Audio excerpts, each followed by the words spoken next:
Welcome to another episode of The Audacity. You are with your host, Emmanuel.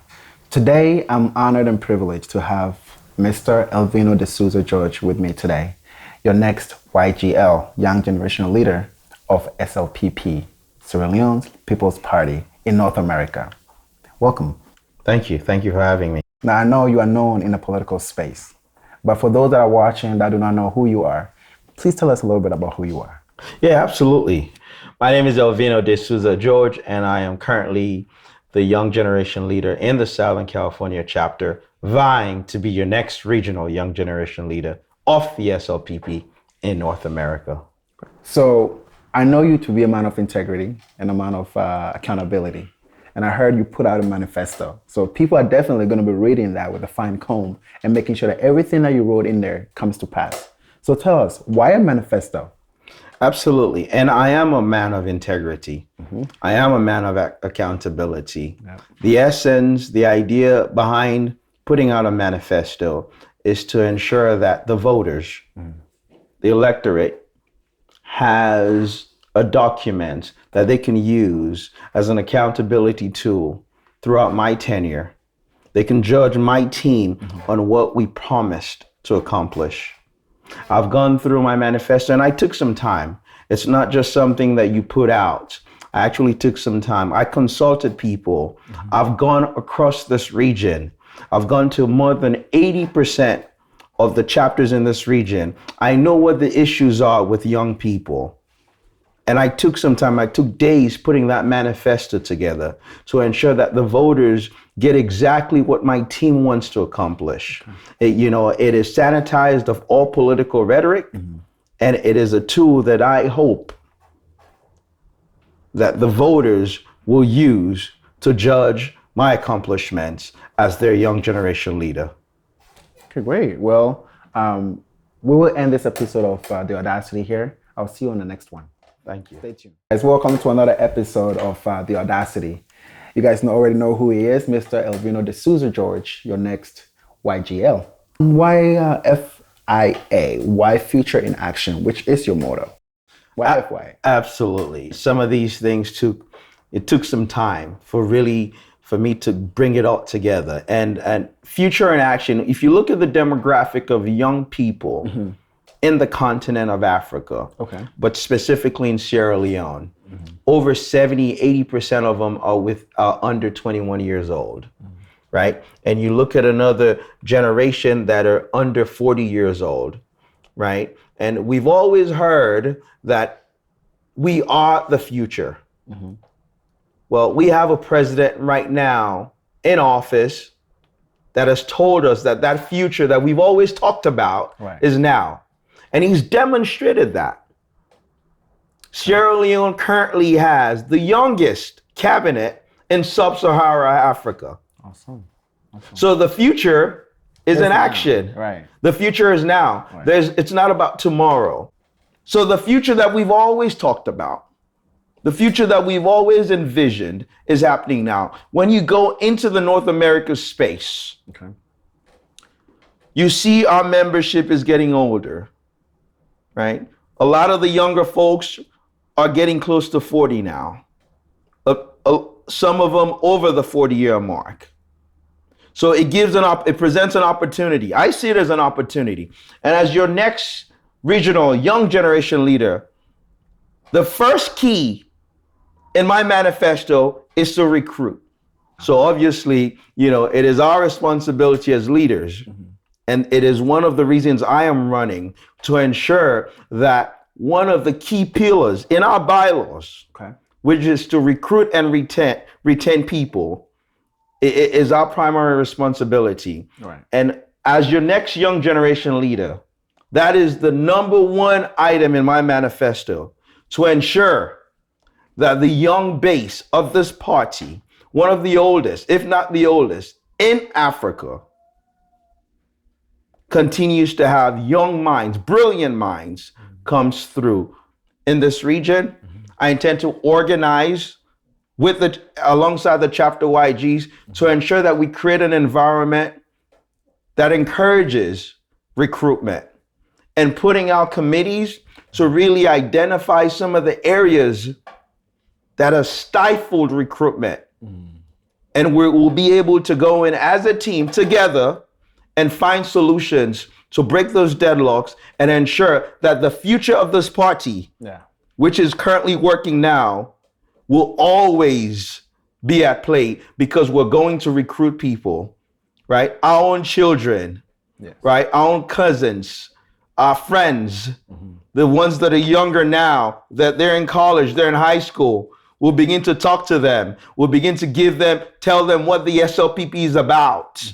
So the same way we came in, the same way we saw our folks get into the party, they will start being interested, not only in politics, but in the values of one of the oldest parties in Africa, which is the SLPP. Wow, cool. So future in action. The future is in action. Is in action now. Wonderful. Absolutely. Wonderful. I'm excited. Yeah. Can you tell? No, absolutely. Absolutely. I can absolutely tell. I live this stuff. Well, there you have it, folks. Mr. Elvino George, your next YGL. I'll see you on the next one. Ciao. Good. Welcome back to another episode of The Audacity. You're with your host, Emmanuel. This man here doesn't need any more introduction. Any further introduction, Mr. Elvino D'Souza George, your next YGL of the SLPP in North America. Yes, so let's go right into your manifesto. We're going to be talking about one of, I think, the key topics of your manifesto, which is developing of young people in the community. So tell us about that. Tell us why you have that as one of your points in your manifesto. I think a miss in leadership in the past has been wherein leaders speak a lot of, they talk a lot about empowering young people. How can I empower young people as a leader, right? It's akin to taking someone to go fish, right? You take them down to the sea, but then you don't give them the tools to fish. So now they're at the sea, ready to fish. They're willing to fish, but they lack the knowledge and they lack the resources. Okay. So one of the things that the objectives of my campaign will be to ensure that our young people are equipped with the tools that is needed for development, right? If you're going to bring people closer to governance, you're going to move young people into a position of leadership in our country, right? And you're going to nurture them through in this space where we find ourselves now. You must be able to identify programs that can help them grow. You must be able to identify programs that can help them expand. Get to understand who they are. Get to spread their wings a little bit. You must take the handcuffs off. You must give them the tools. Okay. So let me ask you, what is a tool, in your opinion, that the young people are lacking right now? Confidence is one. Confidence is one. Do they have the platform? Are they being heard? Young people have the greatest ideas, but we're from a society wherein their voices are muzzled most of the time. They're told to go to the back, sit down, be quiet. So after a while, your confidence level goes down because every time you speak, you're being told to, for lack of a better term, shut up.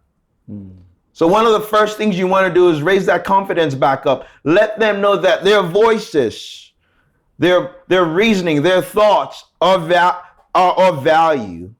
So do you think it ties right back to your motto, Future in Action? Absolutely. Because I think for what you're communicating, once you have them in action right now, their peers and people around them, the youth are gonna kind of gravitate around them and build those confidence up. You have to put them in the game. Right. You have to put them in the game. They cannot just continue to sit on the bench and you expect them to excel. They cannot just practice, and then at game time, When the real game is on, they don't get any game time. What if they fail? What if they decide to do something and it doesn't work out? They will have, failure is not a bad thing. Failure is just an opportunity to be better. I fail every day. Look, there's no one that is watching us right now that can tell you they've never failed. It's an opportunity for me for me to be better. Mm-hmm. So the way you perceive failure counts. Our young people, especially in this North American space, are more confident than our brothers and sisters back home because of exposure. Mm-hmm. Now, we need to be able to get that confidence, raise that confidence level up here, and then move that back through programs, through cross-cultural programs with our brothers and sisters back home. Have symposiums, talk about these things. How can they develop? Meet them at their own point. Meet them at the attire bases. Go meet them at the places where they hang out. Speak to them and let them tell you exactly what they need. And now, as a council in North America, we'll be able to come up with a plan on how we can support them, for them to be better, for them to develop, for them to gain that confidence that they will need to make a difference in society. Yeah, I think that's a great tool to have. Absolutely. Confidence. And I can't wait to see that translating to actions in the very near coming future. Absolutely. with the SLPP. There it is. Yeah. So we'll see you guys on the next episode of Audacity. Ciao. Welcome to another episode of the Audacity. I'm your host, Emmanuel. I'm still here with Mr. Elvino D'Souza George, our next YGL of SLPP in North America. We're going through his manifesto, and we are talking on the point where he's saying he's going to bring members of the YGL closer to decision makers in Sierra Leone. How is that going to happen? Absolutely. Thank you for the question. Well, if you look at my manifesto, all 5 pillars are intertwined. For the longest time, right, we have leaders that have made decisions in a vacuum. We've had leaders that have made decisions that does not benefit the entirety of the populace. The SLPP is an inclusive party, a progressive party now, where every voice counts.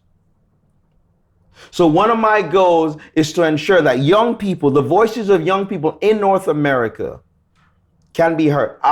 What are the ways I can do that? Mm-hmm. How can I facilitate that? Yeah. What the party has created, and one very specific example is the Young Professionals group, okay, where young professionals in the party, they're all assembled in a WhatsApp forum, and they get to interface with ministers, members of parliament, policymakers, decision makers, the movers and shakers in government. It's never happened before. Now it's about getting our people the opportunity to connect and have relationships with the folks that make the laws. They're at the table. Their voices are heard. It's about networking with these folks, right? So one of my commitments to the region is to ensure that council members will get that opportunity to interface with their leaders. They'll get that opportunity to write in, to connect, to have that relationship with the folks in Freetown that create the laws, the movers and shakers, the guys that are in governance right now that make the laws. So our members will be at the table. No more will they sit back and have laws being made for them that is not absolutely in their best interest. Yeah. Because they're at the table. Right. Now, if you're at the table and you allow decisions to be made that is not in your best interest, then that's another problem. Right.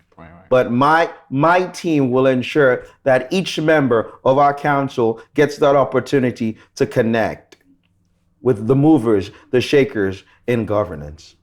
Very good. And I think it makes a big difference with the people that are here the kind of exposure that they've received and how that can translate to developments back home. Absolutely. Yeah. And we live in a society where you can pick up the phone and call your congressman. You can write your congressman. Not because we're in the diaspora does not mean that we don't get to chime in into what is happening in Sierra Leone. That is a miss. That is an error. Under my leadership, my team will ensure that the man that is sitting here, any chapter within the this movement in North America, within this region, has the same voice as someone that is sitting in Freetown, in Bow, or in Kenema, in our party. They'll have the same opportunity to liaise and interface with their leaders, just like the folks in Sierra Leone. Wow. If I was a leader back home, I would be excited about this. Absolutely. Yeah, because it gives me, a right ear to something that's outside, and I can use that in implementing some works that I'm doing back home. And as a progressive party, the days of wearing our leaders in governance hid behind tinted windows, they were blocked by bodyguards, don't touch them, those days are over. Now, on a daily basis, you see our leaders interfacing with their community, in their communities, sitting down, dining with the people, connecting, hearing firsthand accounts on how their laws are affecting the lives of the average citizen. That is leadership. That is leadership. And That kind is of leadership that you can it's get behind. Yeah. bold leadership. Yes.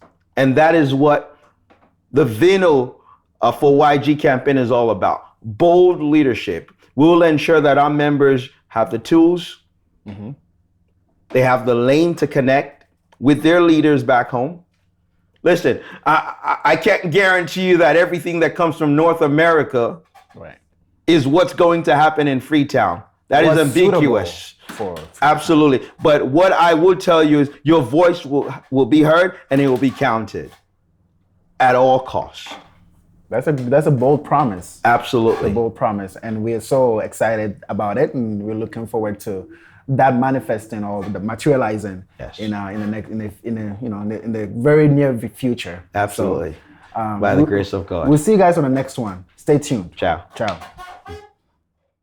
Hey there, welcome again to another episode of The Audacity. I'm here with Mr. Elvino D'Souza George, your next YGL of the SLPP in North America. We are going through his manifesto, and today we are talking about his manifesto point that says that he's going to help promote good relationships within the party. How his leadership is going to help promote good relationships within the party.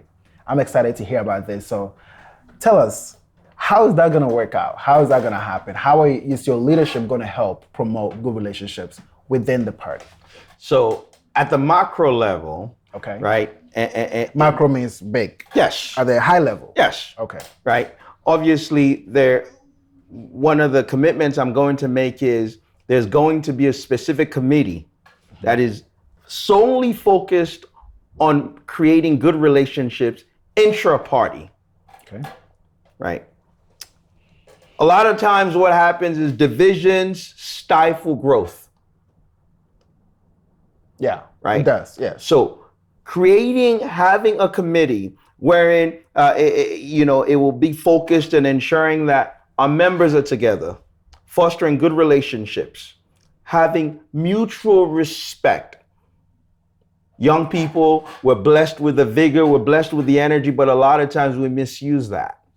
Because we live in a country where everybody feels the need to say, well, I can do whatever. When you have a community, as we are, you must ensure that we're able to get along. We're not always going to agree on things. Okay. We all have different personalities, some stronger than others. Right. I can speak to that. Yeah. But we can agree to disagree in a respectful manner. At the end of the day, we all have passion for our nation. We have different ways. Our framework, our blueprint for the success of Sierra Leone, a lot of times is different because we're different people.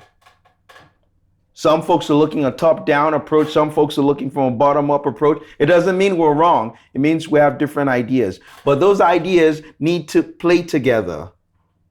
It cannot be me versus you. So one of the committees that will be put together immediately will be to foster unity within the council, to be able to create a working space within the council and the senior level of this region, the executives that are elected in this region, and at the national level. Wow.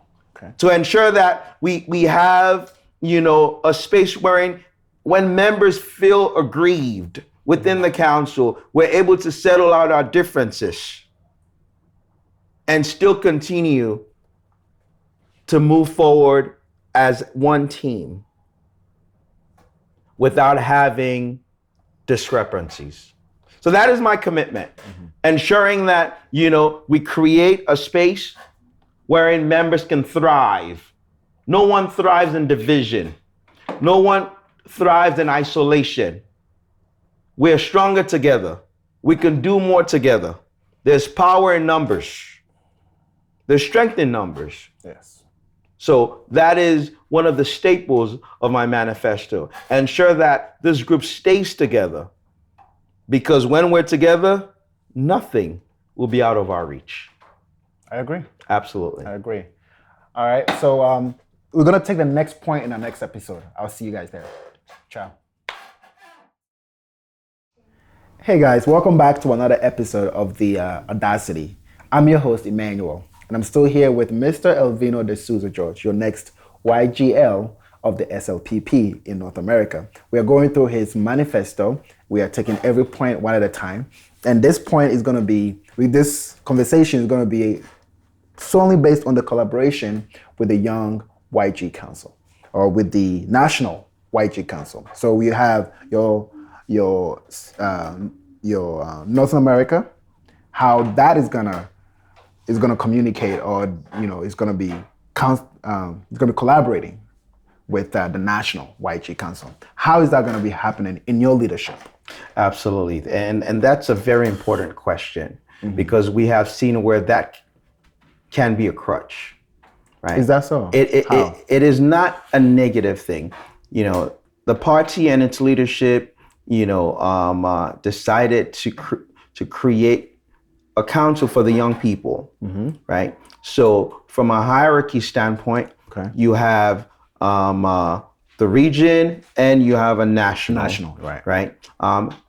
However, the young people in North America are still under the leadership of the North American leadership, right? They are. You're talking about the national? No, from a region standpoint. From a region standpoint, okay. Right? So as a young generation leader, I'll be part of an executive with a regional chairman. Okay. But at the same time, there will be a national young generation leader. Okay. And it has to be of value. It cannot be a negative. It just creates an opportunity to laze more. It just creates an opportunity to connect with the leadership in Sierra Leone. It just creates an opportunity to get more information, get more ways in wherein our young people can thrive. So you're going to be an extension of the national leadership. Absolutely. Okay. Absolutely. So it is all about perspective. Yes. So rather it be a crutch, I have to report to this person, I have to report to that person, I have to report to that person. I'm looking at it as, well, I have two folks that can be vehicles of our message. Correct. And you also can be a vehicle of their message. Absolutely. So it's going to be an interchange and an exchange. We're going to work in unison to ensure that the young people in North America are successful, that the young people in North America are given the tools to thrive, that the young people in North America can develop their leadership acumen, and the future folks that we've always talked about can play in action today. Now, I see that as a bigger vision, for yourself and for the kind of leadership that you want to be as a person. Using yourself as a vehicle for, things to flow through and things to flow out. Absolutely. That makes sense. Absolutely. It's like a symphony. Yes. Everybody has their own role. Yes. I'm not trying to steal your shine. That's what I'm talking You're about. not trying to steal my shine. Yes. We can cohabitate. We can live harmoniously together. Right. You get what you need to get. I get what I need to get. My focus is the young people in North America. Right. Your focus, if you're the national young generation leader, is all the young people, including myself, and the young people in North America. Absolutely. In under the party. Yes. As a regional leader, you have a region to work. So we all have our portfolios, and we can all work seamlessly together. Right. Because at the end of the day, it is not about self. Correct. It is about the development and the empowerment of young people. That's it. I want you as my leader. Absolutely. I appreciate that. As a matter of fact, you're being recruited right now. Absolutely. You know what I'm saying? So this concludes our episode on this specific topic. We'll move on to the next one in our next episode. I'll see you guys there. Ciao.